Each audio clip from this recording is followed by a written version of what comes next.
want to welcome you back to the last week of this series, Atypical, that we've been studying. We've been learning how to be atypical families for God and how we can do atypical things like praying for our family members, having patience with them instead of being annoyed and thinking that they're obnoxious, and having a loving attitude towards them. Now, this last week, as we wrap up this series, is going to be a difficult one because it's all going to be about forgiveness. And that is something that is really hard to do, especially when you've been hurt and your emotions kind of take over. So I'm going to start with the question of, have you ever had to say sorry to someone in your family? Now, and I'm not talking about how mom and dad make you say, I'm sorry, and you kind of just say it. Because I know when that happens, it doesn't really feel like it's coming from the heart. And oftentimes when my kids say it like that, I'm like, you really didn't mean that. That's just words that you're saying. But to truly be sorry and to really kind of show them that you regret whatever that you did or said or something to hurt them. And on the other flip side of that is have you ever had someone come say sorry to you? And it's really hard to say, you know what, I forgive you. Because you have those hurt feelings and all of that stuff and emotions going inside of you that it's really hard for you to accept, to let go of that hurt feelings and to really truly forgive them. But that's what we're going to kind of talk about today, is how we go about doing that. And we're going to look at an example from the Bible to help us do that. Now, I want you to know, as I just said, there's an example in the Bible, and it doesn't mean that long ago that families still don't have those problems today. Like in every family, there are plenty of opportunities to give and receive forgiveness. I mean, I think in our typical day at our household, I guarantee there's at least 20 to 30 times between my 3 kids and my husband and I that there is some forgiveness that is given and receiving. It could be as simple as things of, the kids say something really mean and it hurts the other one's feelings. Or it could be as simple as they stole the last candy bar and the other one wanted to eat it. But that's kind of where this kind of goes, is because there are some things that are easier to forgive than others. Taking the last candy bar is much easier to forgive than someone lying to you. Having someone fight over which seat they're going to sit in the car, which happens often in my house, is much easier to forgive than having that person talk behind your back or spread rumors or gossip behind you. It's easier to forgive things that don't cause us as much hurt. But when our feelings get in there and our hurt is really deep, that's when it's really hard to forgive them. And it's really hard to let go of those feelings. And as I said, we're going to look at an example to kind of show us how to do that. But first, we need to know exactly what we're looking at. It says, we've all needed to be forgiven or to forgive a family member. And that's just because no family is perfect. And that's just because we're people. And people are never perfect. The thing is that when this happens within families, how we respond is what really makes us typical or atypical. When typical families get hurt, they respond with bitterness, anger, revenge. That's just our natural thing. We want to get back at the person who hurt us. We want them to feel as hurt as we are. But this, we're going to say, when we're atypical, we're not going to respond that way. We're going to respond with forgiveness and gentleness. And I know that's hard to do, so we're going to kind of look at how we're going to go about doing that. And to help us kind of do that, we're going to look in the book of Genesis. We've been looking at families all throughout this series of how they have showed us how we can be atypical. And this is no exception. It starts in chapter 37, verses 1 through 10. It says, Jacob lived in the land where his father had stayed, the land of Canaan. And this is the account of Jacob's family line. Joseph, a young man of 17, was tending the flocks with his brothers, the sons of Bilhah and the sons of Zippah, his father's wives, and he brought their father a bad report about them. Now I'm going to stop there for a second. Think about this. Joseph's the youngest brother, and he's going to tell the dad all the stuff that the older brothers are doing wrong. Sound familiar? I know in my family, that's how it works. One kid comes and tells on the other, and it's not always the youngest one, but they're all going to report what everybody else is doing bad. Already, there's going to be some feelings there because, like, why are they telling on me? Da da da da. That's kind of just what happens. And those are typical things of siblings. But listen to this. It says, now Israel loved Joseph more than any of his other sons because he had been born to him in his old age, and he made an ornate robe for him.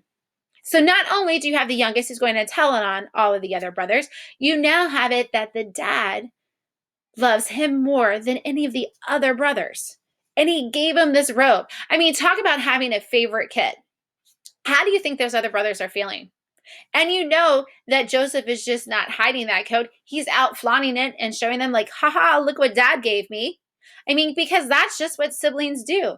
Now, think about how those brothers are feeling, the resentment, the hurt. They want to feel just as loved and as important as Joseph. So already they have this anger towards him. It says, when his brothers saw that their father loved him more than any of them, they hated him and could not speak a kind word on him. Joseph had a dream, and when he told it to his brothers, they hated him all the more. He said to them, listen to this dream I had. We were binding sheaves of grain out in the field when suddenly my sheaf rose and stood upright, while your sheaves gathered around mine and bowed down to it. His brothers said to him, do you intend to reign over us? Will you actually rule us? And they hated him all the more because of his dream and what he had said. So let's stop there and think. They already don't like him and hate him because the dad loves him more and gave him this robe. And now he is telling them this dream that he is going to rule over them. So all of that resentment, all of that hate, all of that hurt just keeps building more and more, and it's adding on to it. It says they hated him all the more. And it doesn't just stop there. It says then he had another dream and he told it to his brothers. He said, listen, I had another dream, and this time the sun and the moon and 11 stars were bowing down to me. When he told his father as well as his brothers, his father rebuked him and said, what is this dream you had? Will your mother and I and your brothers actually come down to the ground and bow down before you? Now think about that. He tells them one dream where they're going to be ruled over him. And then he tells them this other dream where he's going to rule over them again. So it's not just once or twice that he does this. He's not helping his situation. Because you know that as in any sibling situation, he's going to keep reminding them of it. They're already upset with him, and he's just adding stuff onto it. And in like most families, this is the part where I want you guys to think about this. There's both sides that were at fault. Oftentimes, when it comes to families being, at tension with each other, it's not just a one-sided thing. Oftentimes, there was things that both people did that kind of need to ask for that forgiveness. Joseph is not innocent in this situation. His brothers, yes, are having the anger and the hurt and the resentment. But as I said, he is egging that on and he is showing them. He's probably being obnoxious with it. I mean, look at the robe that I got. And then to tell them the dreams. I mean, even his dad, who loves him and he's his favorite, says, what? We're going to bow down to you? And throughout this anger and this bitterness and this resentment and the hurt just keep building. And as in our lives, when we typically respond with those things, it leads to nothing but bad. And so if we continue looking in the book of Genesis, it says, but when they saw him in the distance and before he reached them, they plotted to kill him. Now, it's not there. That's his brothers. His brothers were out working in the field. Here comes Joseph. And before he even reaches them, they're like, let's kill him. It says, here comes that dreamer, they said to each other. Come now, let's kill him and throw him into one of these cisterns and say that a ferocious animal devoured him. Then we'll see what comes of his dreams. When Reuben heard this, he tried to rescue him from their hands. Let's not take his life, he said. Don't shed any blood. Throw him into the cistern here in the wilderness, but don't lay a hand on him. Reuben said this to rescue him from them and to take him back to his father. So when Joseph came to his brothers, they stripped him of his robe, the ornate robe he was wearing, and they took him and threw him into the cistern. The cistern was empty and there was no water in it. As they sat down to eat their meal, they looked up and saw a caravan of Ishmaelites coming from Gilead. Their camels were loaded with spices, balm, and myrrh, and they were on their way to take him down to Egypt. Judah said to his brothers, what will we gain if we kill our brother and cover up his blood? Come, let's sell him to the Ishmaelites and not lay our hands on him. After all, he is our brother, our own flesh and blood. His brothers agreed. So when the Midianite merchants came by, his brothers pulled Joseph out of the cistern and sold him for 20 shekels of silver to the Ishmaelites, who took him to Egypt. When Reuben returned to the cistern and saw that Joseph was not there, he tore his clothes. He went back to his brothers and said, the boy isn't there. Where can I turn now? Then they got Joseph's robe, slaughtered a goat, and dipped the robe in the blood. They took the ornate robe back to their father and said, we found this. Examine it to see whether it's your son's robe. He recognized it and said, it is my son's robe. Some ferocious animal has devoured him. Joseph has surely been torn to pieces. Then Jacob tore his clothes, put on sackcloth, and mourned for his son many days. All of his sons and daughters came to comfort him, but he refused to be comforted. No, he said, I will continue to mourn until I join my son in the grave. So his father wept for him. Meanwhile, the Midianites sold Joseph in Egypt to Potiphar, one of Pharaoh's officials, the captain of the guard. Now, I want us to take a step back and look at this. Joseph's brothers are so tired of Joseph. They're tired of his attitude, his favorite child status, and his dreams about how he would someday be their ruler. And in their anger and jealousy, they throw Joseph into a well. And not only do they do that, they stage his death. They take blood and they put it all over his robe. And then they take it back to the dad and tell him that he's been devoured by this ferocious animal. When really what they did is they sold him into slavery. Now, there's a lot of stuff happening here where you're thinking, man, this family has a lot going on and is messed up. And it's true. I mean, all of the brothers, they wanted to kill him. And Reuben, the one brother, said, no, let's not kill him. Thinking, let's not do that. So they said, okay, let's throw them into this well. And then they said, well, let's sell him because then we're not really hurting him. But they go and tell their dad that he's dead. I mean, the hurt that those brothers have caused the dad. And then in turn, the hurt that his dad is feeling for the loss of the son that is really not dead. But think about how Joseph is feeling. That your brothers hate you that much that they're willing to throw you into this well and sell you for 20 shekels of silver. Now, I don't know about you, but that is a lot of forgiveness that you would have to do. It's not like stealing the candy bar. It's not like taking the seat that you wanted to sit in. It is going to take a lot because now he's left his father. He's left the rest of his family, and he's a slave. I mean, he went from being the favorite child. He didn't have to go work out into the fields to now being a slave. If we kind of look a little bit further at the story in Genesis 42, what happens is that there's this famine that has hit Egypt and all of the land around it. And so there's no food. And ironically enough, with Joseph, it said that he had been sold to Potiphar. And Potiphar was this official. And so Joseph, who loved God and kind of trusted him, said, okay, this is what's going to happen. And he did the best that he could. And he began to gain the trust of the people that he was enslaved to. And so at first it was with Potiphar, and Potiphar let him have rule of the land, and he was in charge of everything. But then Potiphar's wife accused him of being mean to her and trying to do things to her that he didn't really do. And so again, he was thrown into jail. And so he's thrown into this jail in Egypt.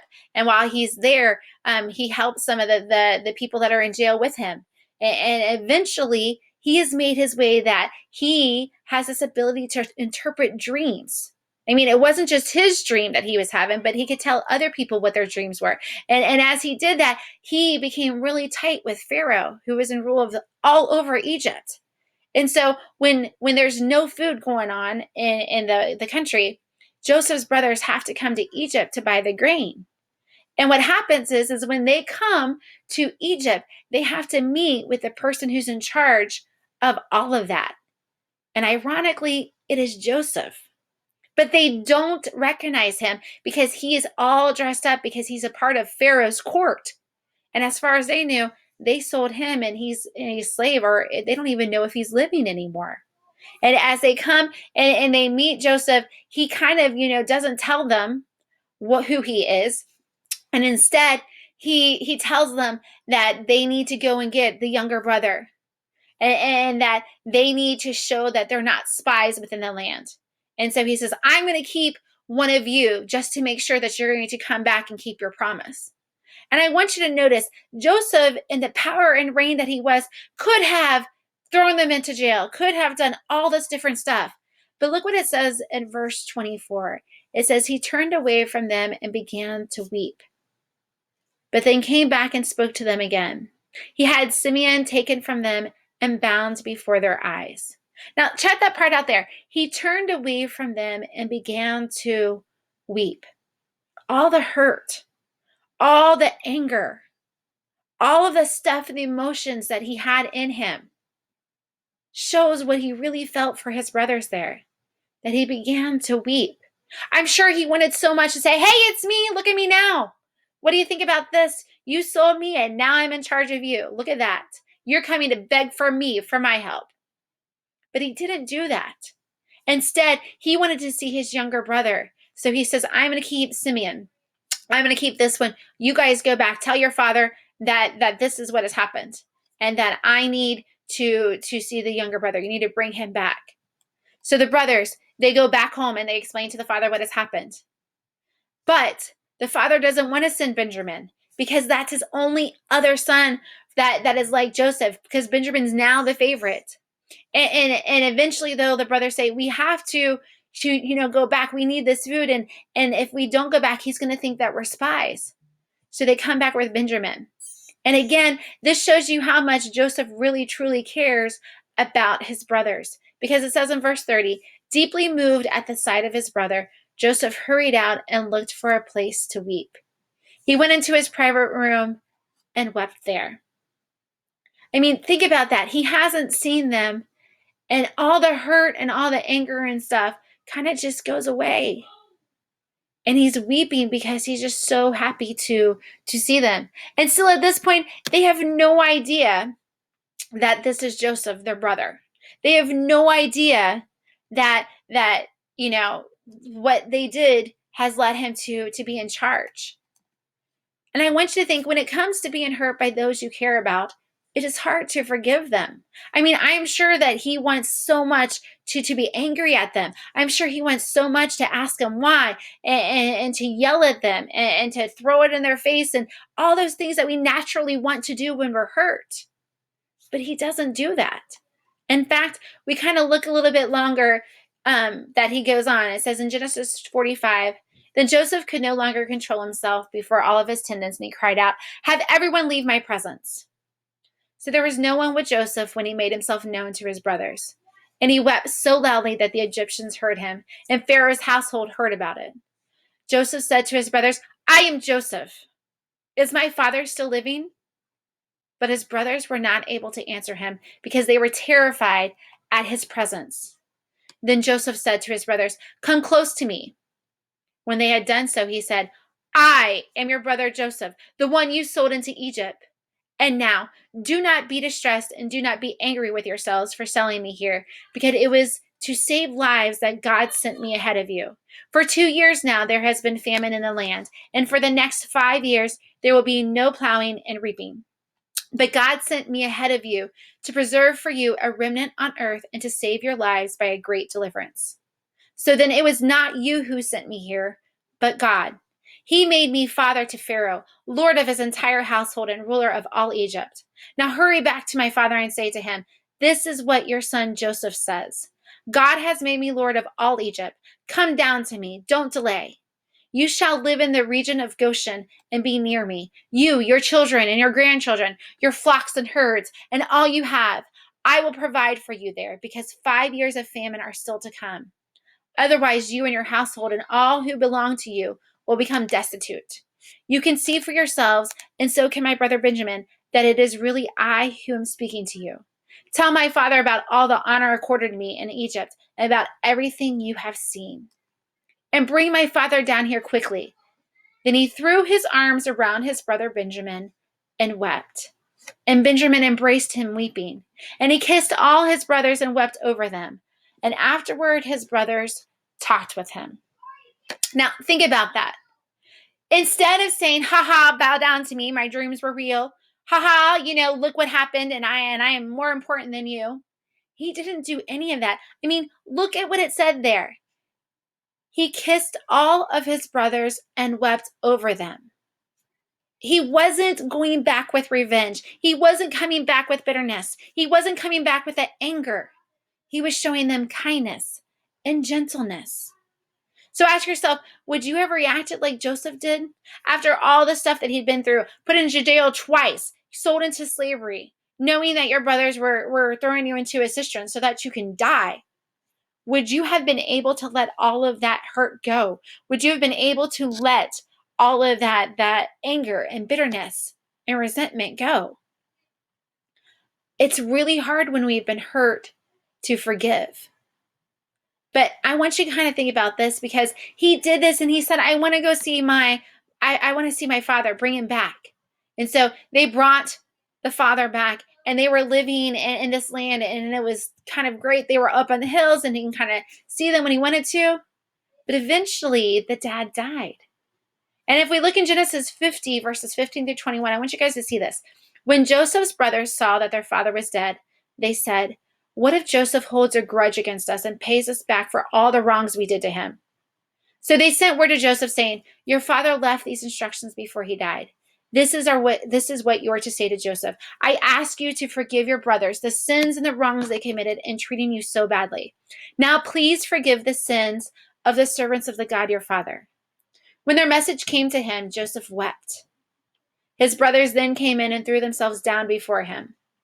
"We are your slaves," they said. But Joseph said to them, "Don't be afraid. Am I in the place of God? You intended to harm me, but God intended it for good to accomplish what is now being done, the saving of many lives. So then, don't be afraid. I will provide for you and your children." And he reassured them and spoke kindly to them. See, the brothers were so afraid that their dad had passed away. And so then Joseph was going to change everything. It's kind of like when your parents make you say, "I'm sorry." And then you kind of look at them and say, "Did you really mean it?" And then they said, "We're going to be kind of cautious about this." Because they said, "Is Joseph going to hold a grudge? Is he going to, now that dad's dead, going to come back and really give us the wrath because of all the stuff we did to him?" But that's not what Joseph did. He chose forgiveness instead of bitterness. And that's because atypical families know their relationships with their families are too valuable to lose. So oftentimes we see that families are upset with each other, and then they hold on to this hurt and anger, and that they end up not talking to each other. My family is one of them. I mean, I have three brothers and two who really don't really come around, and it's been probably six years or so since we've really kind of talked to them. And I keep thinking about, how is there something that we can change about this? How is there something that can bring us together? But it's just because there's so much hurt there, so much forgiveness that needs to happen on both sides. But that part of it says that families really are too valuable to lose. You don't want to end up not talking to them and then regret that you wasted all this time with them. You don't want something to happen and then it be too late to kind of have that chance to have that forgiveness. The kind of forgiveness that Joseph showed his brothers isn't typical, but it's the kind of forgiveness that God has shown to us through Jesus.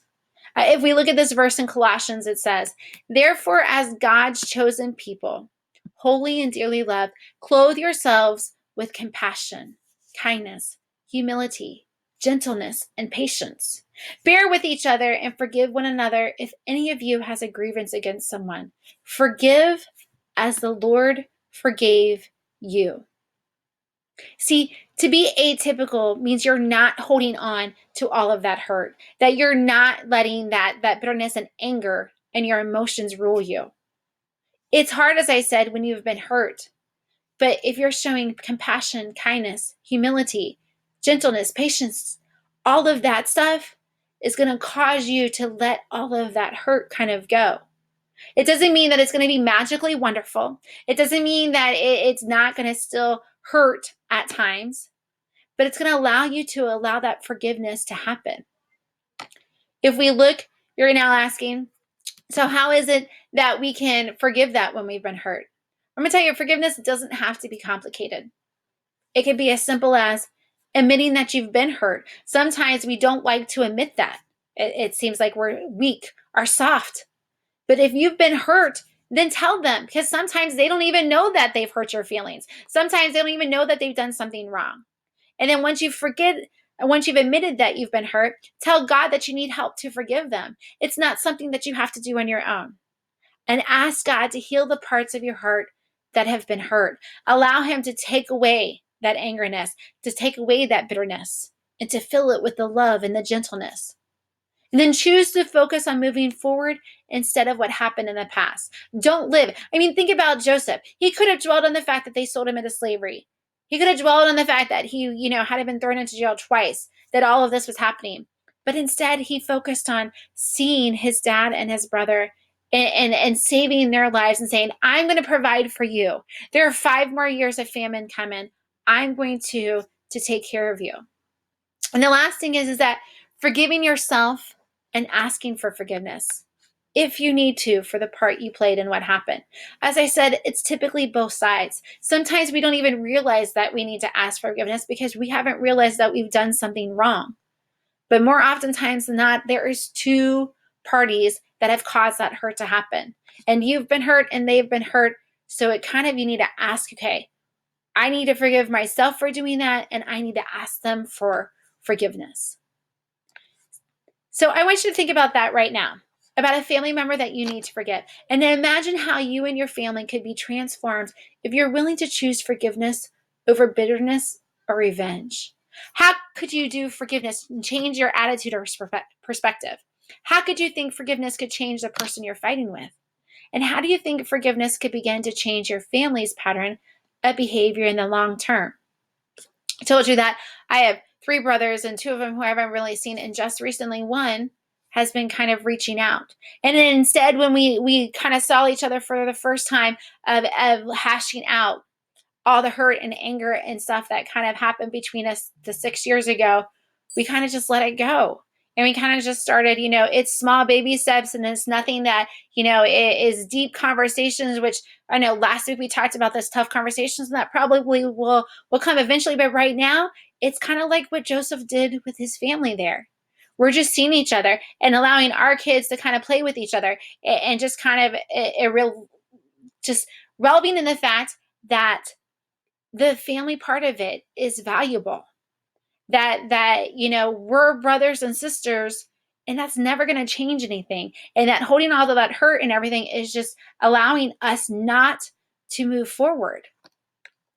Forgiveness is something we can offer to those who have hurt us, but it's also a gift we give to ourselves. Unforgiveness leaves us feeling bitter, angry, and closed off to others, kind of like with my brothers and I. But when we let God help us forgive, we find healing, hope, and freedom. No longer are we being controlled by those hurt feelings. No longer are we being controlled by that anger. We're allowing ourselves to forgive and to have a better relationship with God, and in turn, possibly with those family members that we have hurt. So I'm going to end with this. If you want God to use your family to do atypical things, sometimes you have to be the first person in your family to do something atypical. That's what Joseph did, and it's what Jesus teaches us to do. When you've been hurt by someone in your family, don't do the typical response of getting bitter or taking revenge. Instead, choose to do the atypical thing by showing forgiveness, kindness, and compassion. I hope that as through this series that you've been able to see that we can be atypical families. It's not easy, especially this week of the forgiveness part, but it's something that can definitely change you and your family, and then eventually could go out and change other people and their family. So my challenge to you is this: go out and be atypical.